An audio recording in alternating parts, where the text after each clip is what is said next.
नमस्कार मित्रों, हमारे आपके हम सबके चैनल भक्ति सागर में एक बार फिर से आप सभी का बहुत बहुत स्वागत है। मित्रों, बहुत से लोगों का यह सवाल मुझसे होता है कि हम पैसा तो बहुत कमाते हैं किंतु पैसा रुक नहीं पाता। तो इसी प्रश्न के जवाब स्वरूप में आज आपको ऐसे 5 बड़े कारण बताने जा रहा हूं कि आखिर क्यों नहीं रुक पा रही है आपके घर में लक्ष्मी। पैसे कमाने के बाद भी आखिर क्यों नहीं हो पा रही है घर में बरकत। जब भी पैसे से संबंधित कोई बड़ा कार्य आता है तो क्यों झेलना पड़ता है आपको मानसिक तनाव। मित्रों, अज्ञातवश आप यह नहीं समझ पाते कि सभी समस्याओं का कारण घर में रहने वाले व्यक्तियों की छोटी छोटी गलतियां होती हैं।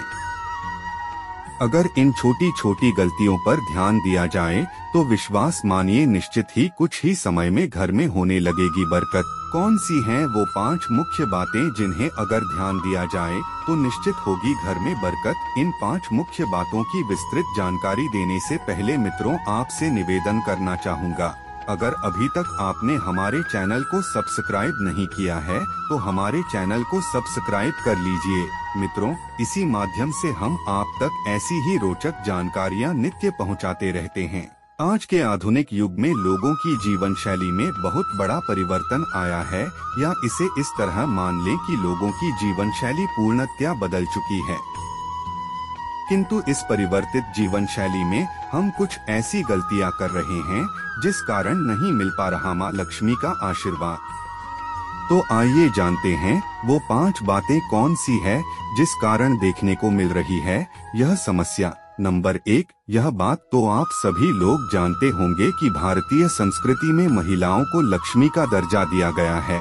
मेरी यह बात सुनकर आप चकित रह जाएंगे कि उस घर में कभी लक्ष्मी का वास नहीं होता जिस घर में महिलाएं प्रातः देर तक सोती रहती है। नंबर 2, पहले के समय में महिलाएं सूर्योदय से पहले ही घर की सफाई कर लिया करती थी, किंतु कलयुग अनुसार शास्त्र प्रमाणित है कि जिस घर में सूर्य उदय के 1/3 घड़ी यानी सूर्य उदय के 1 घंटे के भीतर सफाई नहीं होती है, उस घर में कदापि लक्ष्मी का वास नहीं होता। नंबर 3, घर में मंदिर के बाद जो सबसे पवित्र स्थान होता है वह होता है आपका रसोई घर। जिस घर में बिना स्नान किए महिलाएं किचन में कार्य करती है उस घर में नहीं होता है लक्ष्मी का वास।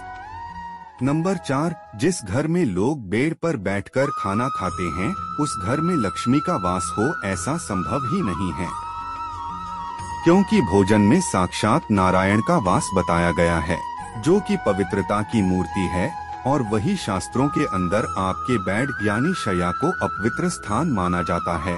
तो जहाँ लक्ष्मी के नारायण का अपमान हो उस घर में लक्ष्मी का वास हो ऐसा संभव ही नहीं। और 5वां व सबसे प्रमुख कारण जो न सिर्फ धन संबंधित समस्या देता है अपितु घर में पूर्णतया नेगेटिविटी अशांति फैला देता है, वह कारण है घर में जूते पहनकर प्रवेश।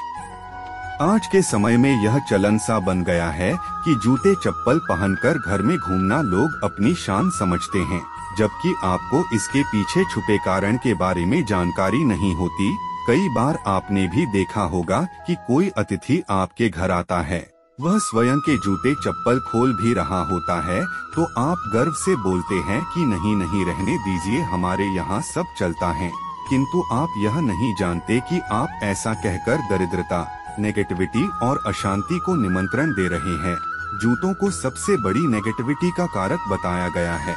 आप नहीं जानते कि जिस व्यक्ति को आप ये बात कह रहे हैं कि जूते पहनकर आ जाइए, वह व्यक्ति कहाँ कहाँ जाकर आया है, किन किन अशुद्ध स्थानों पर उसके पैर पड़े हैं। और जब उन अशुद्ध स्थानों पर गए जूते आपके घर में प्रवेश करते हैं तो पूर्णतया नेगेटिविटी, दरिद्रता और अशुद्धता का प्रवेश चारों तरफ फैल जाता है। और जहां दरिद्रता, अशुद्धता, नेगेटिविटी का वास हो वहां लक्ष्मी रुके यह संभव ही नहीं। मित्रों, ये बातें सुनने और समझने में बहुत फर्क है। यह दिखने में बहुत छोटी छोटी बातें हैं, किंतु आप इस परिवर्तन को करके एक अद्भुत चमत्कार देख सकते हैं। मैं दावे के साथ कह सकता हूँ, जब तक आपके घर में ये 5 परिवर्तन नहीं आएंगे तब तक नहीं रुक पाएगी आपके घर में लक्ष्मी। आशा करता हूँ मेरे द्वारा दी गई जानकारी आपको पसंद आएगी। अगर पसंद आए तो हमारे इस वीडियो को लाइक करें, शेयर करें और हमारे चैनल को सब्सक्राइब करें। कल ऐसी ही एक और रोचक जानकारी के साथ आपके सामने प्रस्तुत होंगे। तब तक के लिए नमस्कार।